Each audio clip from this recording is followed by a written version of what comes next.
well-wisher of his children. And therefore, we can understand like how, because of his desire, that there's all this auspiciousness for the jiva. And he has arranged everything for the jiva's well-being. And the greatest gift that he has given is that, he arranged that Mahaprabhu come to this world. Actually, when we talk about Advaita Acharya, sometimes our idea is that, because when we say he is Mahavishnu and Sadashiv combined, then we think that, original is Mahavishnu and Sadashiv. And now he incarnated as Advaita Acharya. But we have to understand, when we talk about like Mahaprabhu and his teachings, Achintya Ved Abhed Tattva, all like us jivas, we are separate and not separate.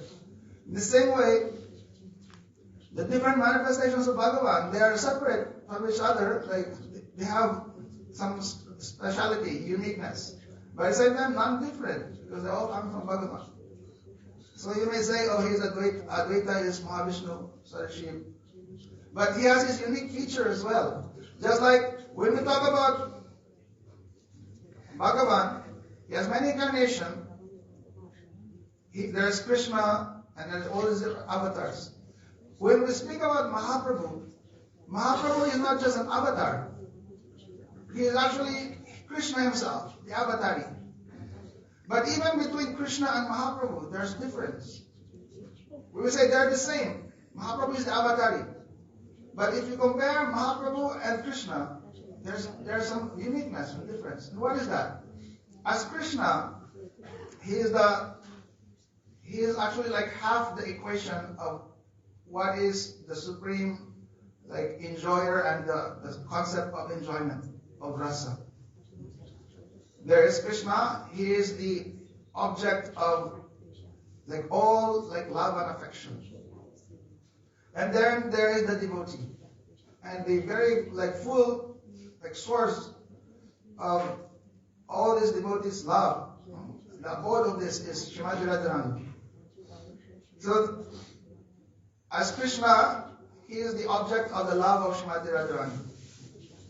And they are like half-half. And therefore, that's why when they appear half moon. Or in Ashtami. But what is the difference with Mahaprabhu? As Krishna, he sees that Radha is enjoying so much, like loving him. He's even bewildered, like what is this love of Radharani? I want to understand what is the limit of that love. There is some sweetness in me that Radharani is tasting. I also want to understand that. And he sees that Radha is enjoying so much pleasure tasting that sweetness of himself, of Krishna. So I want to taste that enjoyment. So Krishna is the supreme enjoyer, and he says, my devotee and like my greatest lover is enjoying so much. So for me to become the real enjoyer, then I have to enjoy that enjoyment of the devotee. And therefore, that is Mahaprabhu. So Mahaprabhu, he is 100%. He is Radha and Krishna combined. So as Mahaprabhu, he is actually eternally in Svaitadvip. And he has all his eternal associates. So when we talk about Advaita Acharya, he's an eternal associate of Sri Chaitanya Mahaprabhu. That Krishna who is relishing the moods of Radha. And this is the speciality of all this of Mahaprabhu. They're in that mood of Audalya. They are relishing, because they're relishing this love and mad with this love of Srimati Radharani.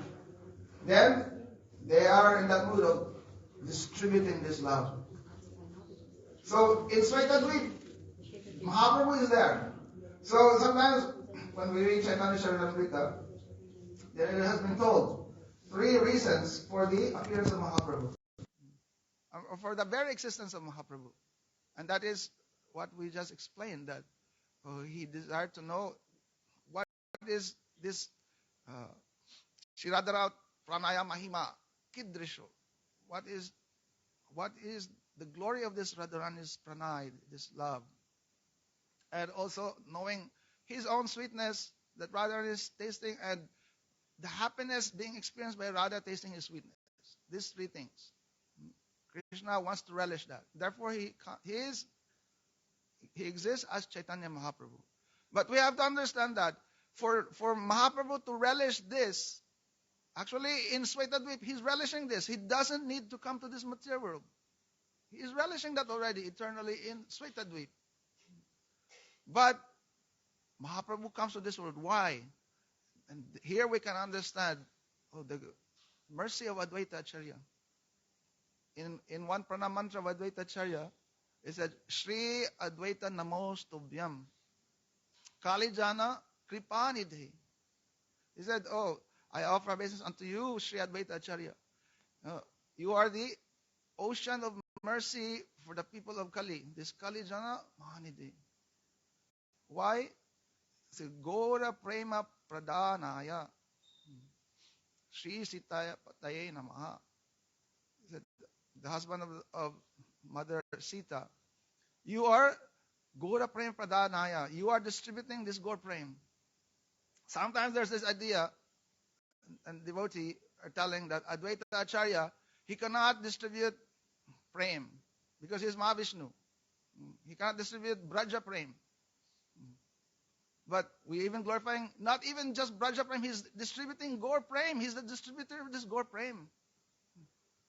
So, as Mahavishnu, then, yes, we may say like, we may have that doubt that he can distribute Braja Prem. But we have to understand, he's known as Acharya, Advaita Acharya. Because when he came, he teaching so many lessons. Acharya means teaching by example.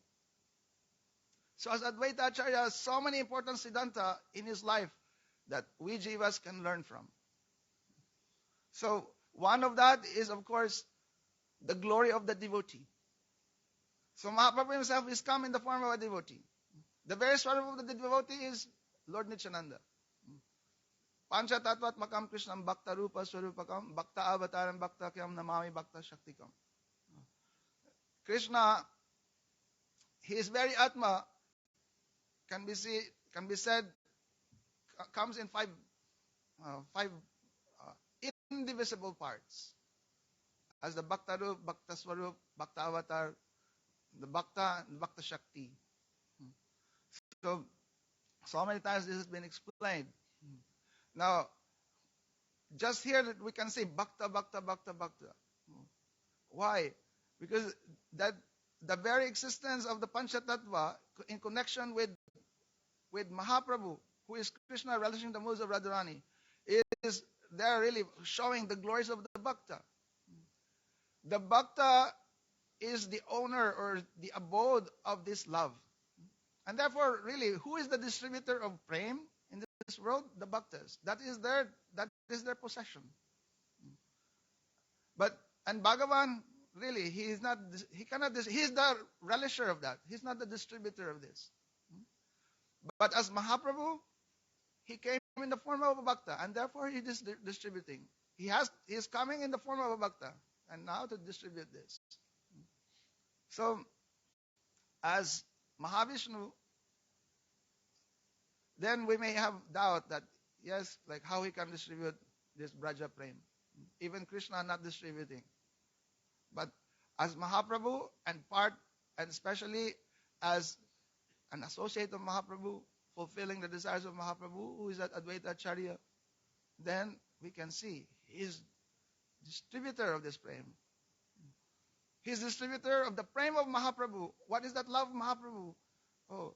Making everyone enter into this world of Braj. So he is showing in his example the glory of Tulsi, glory of Ganga. How are you calling Mahaprabhu? Very simple. He said, Tulsi dala matrena, jalasya chulukenava. He said, just even by a leaf of Tulsi and a handful of Ganga water. He said, that Krishna said, you can purchase me. He's saying like that. And why is that? Because he has this Bhakta Vatsala. So he's showing or the glories of the um, the devotees. Bhagavan is so affectionate to the devotees. By their offering of just a little tulsi and Ganga water, then he becomes sold to that devotee. Whatever they ask, he will give. So Advaita Acharya is showing that. He's calling on Mahaprabhu, you have to come. So although Advaita Acharya also, he can distribute this. He is not independent though. That's why he never, like, you know, uh, go around distributing this frame before Mahaprabhu comes. So therefore, uh, first he came to this world. He appeared as the son of Kubera Pandit Nabadevi. And from early childhood, he said his name is Kamalaksha or Mangal. Uh, and already from very childhood, he has all these like um, special special powers. So many details about that. But I'll just focus on, in essence, that in his life, he's showing so many teachings, and therefore he's called Acharya.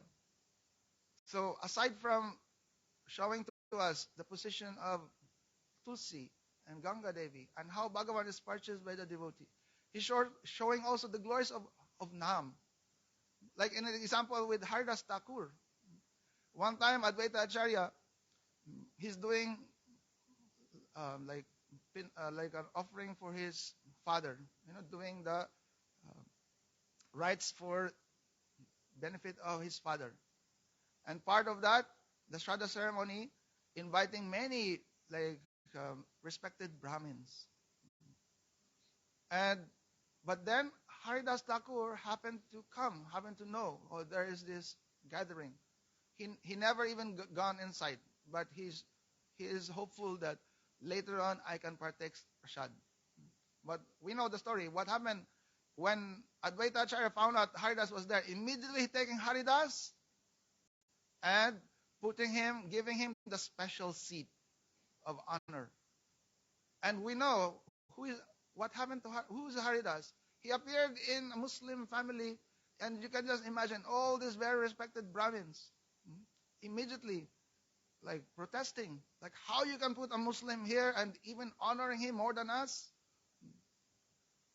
What Advaita Acharya is showing here, that someone who chanting Nam, like Haridas Thakur is chanting 3 lakhs every day, and really he's Nam Acharya. Since someone chanting Nam, he's the best of devotee. And so, and he said by actually honoring him, then thousands of my ancestors are liberated. And it's like, you, because of your offenses, actually I don't want to see all your faces. Go, leave immediately this place. Actually, all these Brahmins became afraid later on. They actually apologized. Anyway, that is one thing that Advaita Acharya is showing. He is also, sometimes we always say also that, Advaita Acharya is Mahavishnu.